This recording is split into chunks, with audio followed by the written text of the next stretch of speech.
Hi, this is Cheating Wife.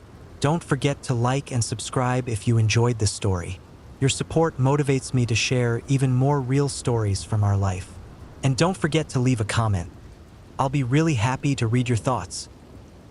I never thought I would be the type of person to sit down and write something like this, but here I am. For years of my life, for years of laughter, love, arguments, shared routines, and whispered promises, all shaken by a single message that I can't get out of my head. And if you're wondering, yes, it has everything to do with another woman. But let me start with the ending, because that's how these stories always hook people.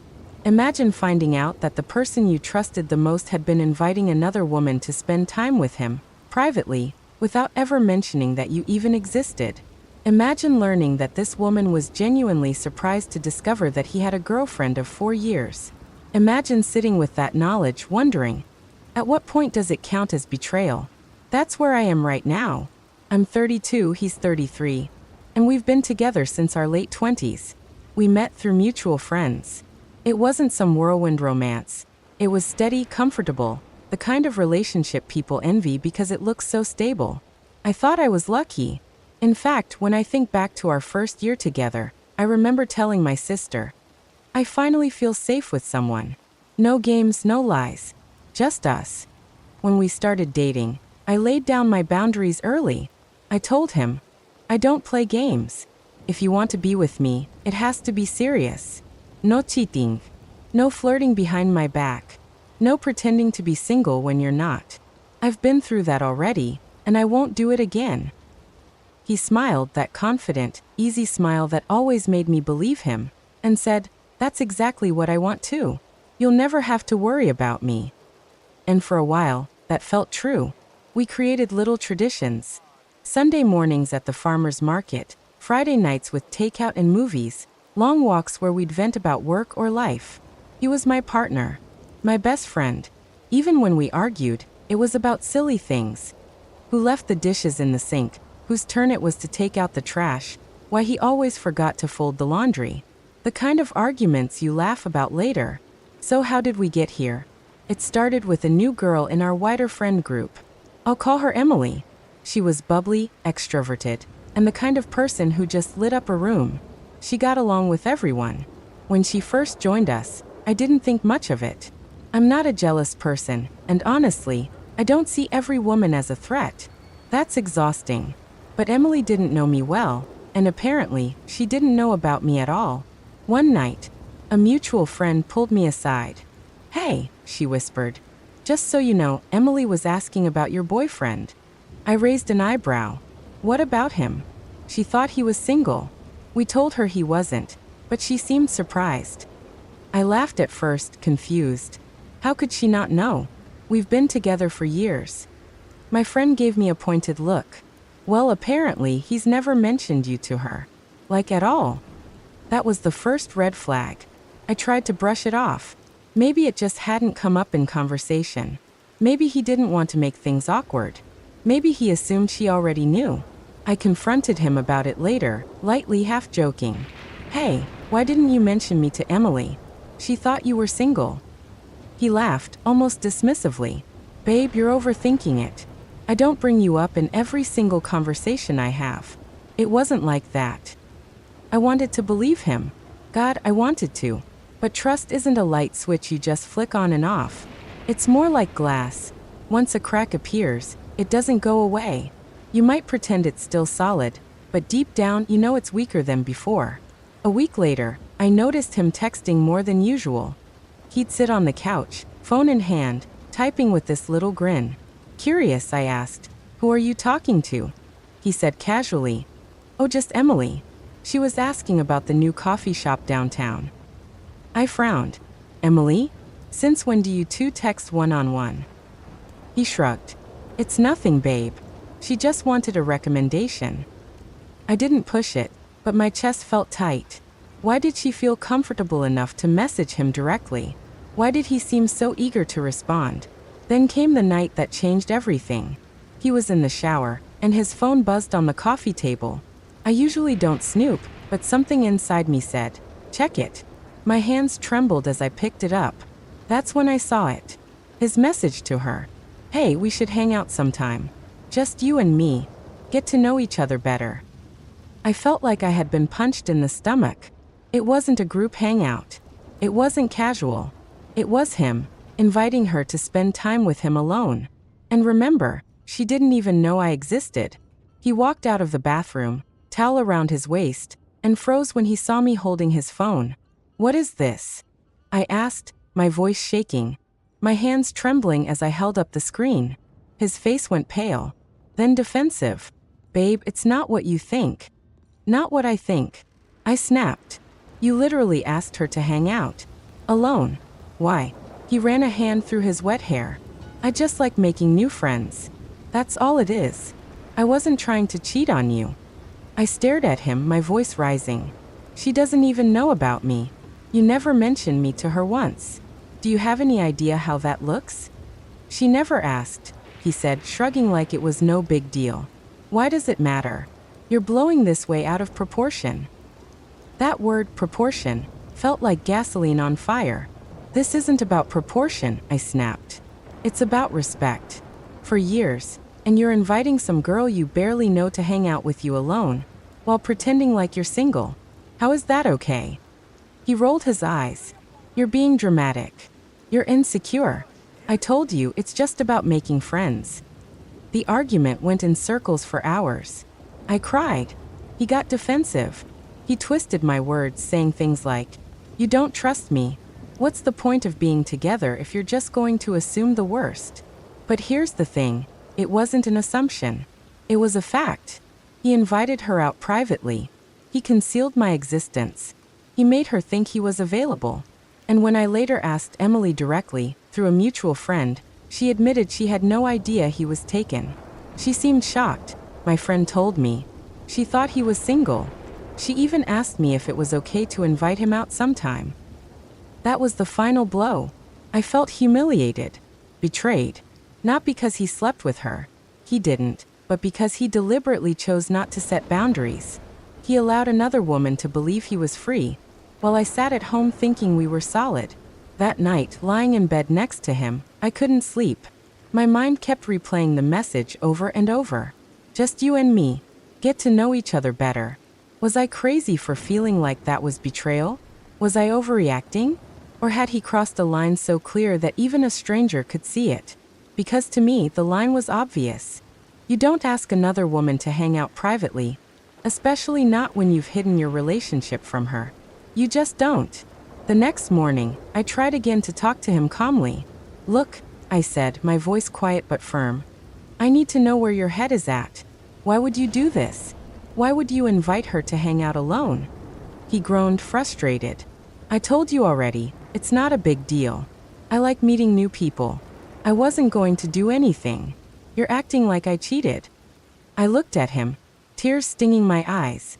Maybe you didn't cheat physically, but emotionally? You betrayed me.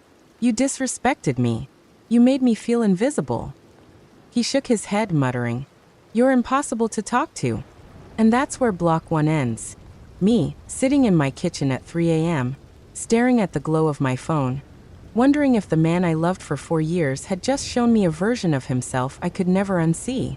I woke up the next morning with that same heavy pit in my stomach.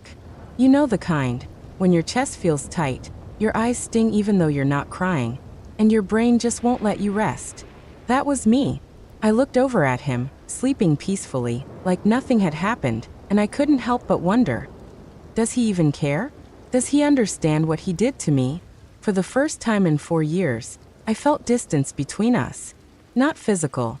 He was still there, right next to me, but emotional, like there was suddenly a wall I couldn't climb over. When he woke up, he acted like everything was normal. He kissed my forehead, asked if I wanted coffee, and turned on the TV like it was just another Saturday morning. I forced a smile, but inside I was screaming. Later, I texted my best friend Sarah. Can we talk? It's urgent. She called me almost immediately. What's wrong? Are you okay? She asked, her voice laced with concern. I took a deep breath and told her everything. The messages, the secrecy, the way Emily had no idea I even existed. There was a long pause on the other end. Then Sarah said, Okay, I need to ask you something. If you found out one of us had done that to our partners, what would you say? I didn't even hesitate. That it's wrong. That it's disrespectful. That it's basically a betrayal. Exactly, she replied. So why are you making excuses for him? Her words hit me like a slap. I was making excuses for him.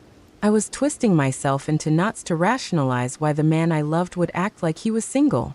That evening, when he came home from running errands, I tried again. Can we please talk about this?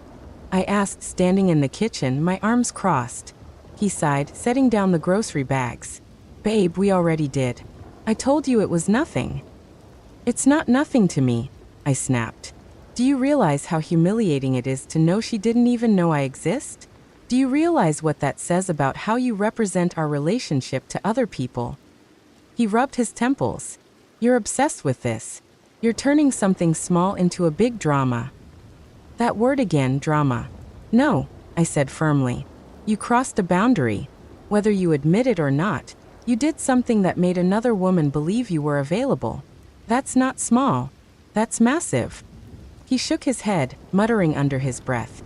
You always have to blow things out of proportion. I felt my hands tremble, not out of fear, but out of rage.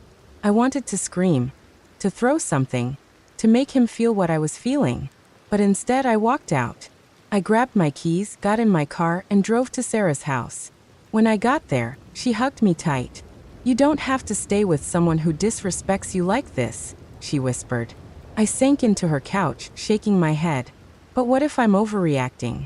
What if he really didn't mean anything by it? Sarah gave me a look. That look only best friends can give. The one that says you know better. Listen, she said. Intent doesn't erase impact. He might say he didn't mean anything, but the fact is you're hurt. You feel betrayed. That matters. Don't let him gaslight you into believing your feelings aren't valid. That word, gaslight, sat heavy on my chest. Was that what he was doing? Making me question my reality, my instincts? The next few days were awkward, to say the least. I stayed at Sarah's for a night, then went back home, but the energy between us had shifted. He tried to act like nothing happened. He'd ask about my day, make me dinner, suggest we watch a movie. And I tried, I really did, to fall back into routine. But every time my phone buzzed, every time he smiled at a message, my stomach dropped. I couldn't stop thinking. Is it her? Is he still talking to her? Finally, one night, I confronted him again. Are you still texting Emily? I asked bluntly. He looked offended. No. I told you it was nothing. Why don't you trust me?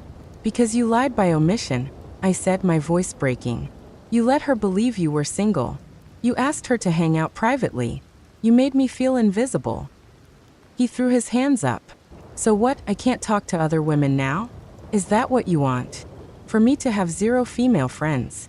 This isn't about friends. I shouted. This is about respect. Friends know about each other's partners. Friends don't get asked out one-on-one behind the girlfriend's back. Friends don't get told nothing about a 4-year relationship. He stared at me, jaw clenched, ice cold. You're making me feel like a criminal for something I didn't even do. I swallowed hard. Then why do I feel like I've been cheated on? That question hung in the air like smoke. He didn't answer. He just turned away, muttering something about me being too much. That night, I cried myself to sleep. The next morning, Sarah texted me again. Hey, Emily knows now. She's not going to talk to him anymore. She said it was weird that he invited her out like that. I felt relief, but also shame, because it wasn't Emily's fault. She had no idea. She wasn't the enemy here. The enemy was my partner's silence, his deliberate choice to hide me. Later that week, I went to dinner with a few mutual friends. One of them, Mark, pulled me aside. Look, he said carefully. I don't want to stir the pot, but he does this a lot. I blinked. What do you mean? He's always been friendly with women, like overly friendly, and he never really talks about you unless someone directly asks. Honestly, I thought that was just his personality, but now I'm wondering if it's intentional. My heart sank. So you're saying this isn't the first time? Mark hesitated, then nodded. I'm sorry. I figured you knew. I felt the world tilt under my feet. All this time, had I been living in a fantasy, believing I was his priority, while he presented himself as single to the rest of the world? That night, I confronted him again, my voice steady this time. I talked to Mark. He says you've done this before. You hide me. You act single. Why? His face turned red. Mark needs to mind his own business. Don't deflect, I said sharply. Why do you never talk about me to other women? Why do you act like you're single? He glared at me. Because it's easier. Okay. Some people get weird when you say you're in a relationship. They stop talking to you. They assume you're not interested in being friends. So yeah, sometimes I leave it out. What's the big deal? My jaw dropped. The big deal is that you're erasing me. You're making me feel like a secret. You're disrespecting me every time you do it. He sneered. God, you're so insecure. Not everything is about you. That was the breaking point. I realized in that moment that I couldn't change him. He didn't see what he did as wrong. He didn't care that it shattered my trust. He didn't care that it made me feel invisible. And I couldn't spend the rest of my life begging someone to acknowledge me. So I packed a bag. He watched me, wide-eyed. What are you doing? I'm leaving, I said, my voice shaking but firm. I deserve someone who doesn't make me feel like I'm crazy for expecting basic respect. He scoffed, trying to mask his panic with arrogance. Fine. Run away. See how far that gets you. But as I walked out the door, I felt something I hadn't felt in weeks. Clarity. And maybe even freedom. I didn't sleep much that first night after leaving. I stayed at Sarah's again, curled up on her couch with a blanket, my suitcase still half-zipped on the floor. Every time I closed my eyes, I replayed his words in my head. You're insecure. You're overreacting. Not everything is about you. The truth is, those words had been echoing in my mind for months, maybe even years. I just hadn't wanted to admit it. I loved him so much that I ignored the way he minimized me, the way he made me feel like my needs were a burden. Sarah sat next to me, rubbing my back. You did the right thing, she whispered. I shook my head. Then why does it feel so wrong? Because endings always hurt, she said simply, even when they're necessary. The next morning, I woke up to a dozen missed calls and texts from him. Where are you? I can't believe you just left. We need to talk. I'm sorry. Please come home. My hands shook as I read them. A part of me still wanted to run back, to believe that this time he meant it, that this time he'd change. But another part of me, the part that had cried alone so many nights, told me not to fall for it. When he finally called again, I picked up. Hey, I said quietly. His voice was frantic. Babe, please. Come back. I didn't mean what I said. I was angry. You know I love you. Tears pricked my eyes. Do you?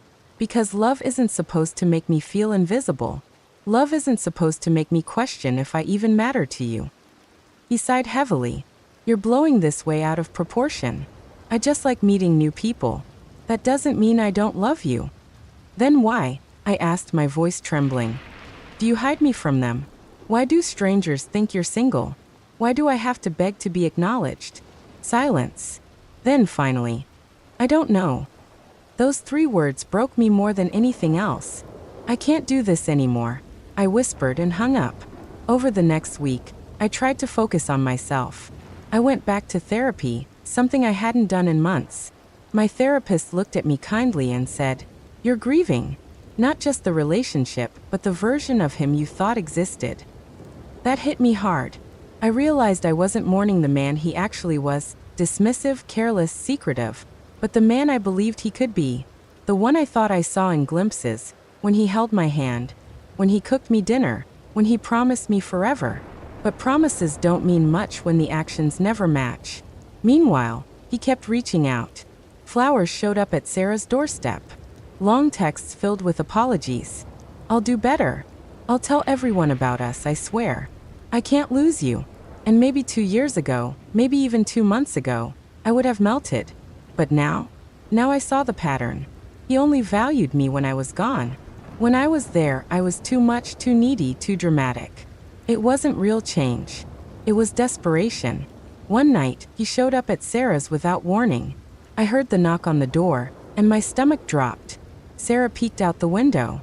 "It's him," she muttered. I froze. "Don't let him in." But she looked at me and said gently, "This is your choice. Do you want to talk to him?" Part of me screamed yes. Part of me screamed no. In the end, I nodded. When she opened the door, he stood there with red eyes, holding a crumpled note. "Can I just talk to her for 5 minutes?" he begged. I stepped outside, arms crossed. "What do you want?" He looked broken. "I want us back. I'll do anything.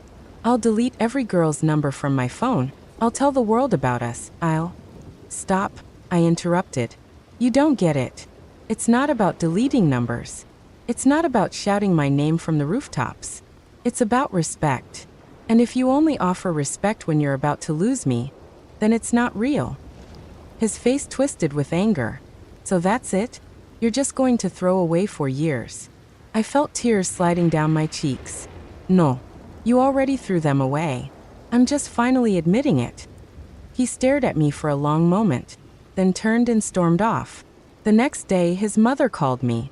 "I don't know what you've done to my son," she snapped, "but he's devastated. You need to give him another chance." I bit back the urge to laugh bitterly. "With all due respect, your son devastated me. Over and over again." She scoffed. "Men are like that. You just need to let it go." That sentence told me everything I needed to know about why he was the way he was.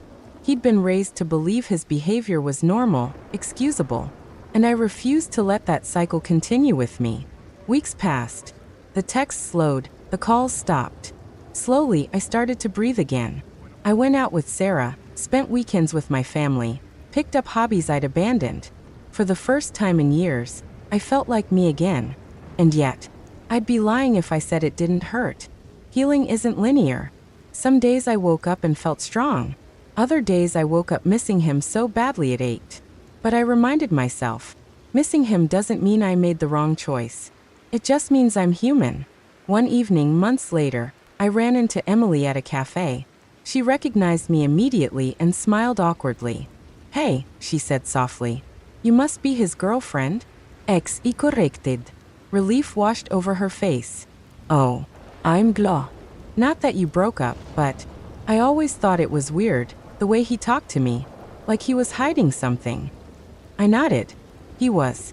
She touched my arm gently. "For what it's worth, you deserve better." Her words stayed with me, because they came from someone who had been on the other side of it, someone who had no reason to lie.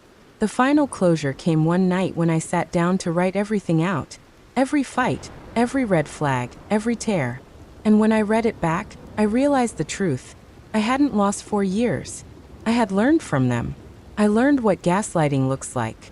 I learned that boundaries matter. I learned that love without respect is just control dressed up pretty. And most importantly, I learned that I would never again settle for being invisible. So here I am months later, stronger than I ever thought I could be, but still questioning. When I walked away from him, from 4 years of history, from the life we'd built, was I wrong? AITA for leaving a man who never cheated physically, but who made me feel like I didn't exist.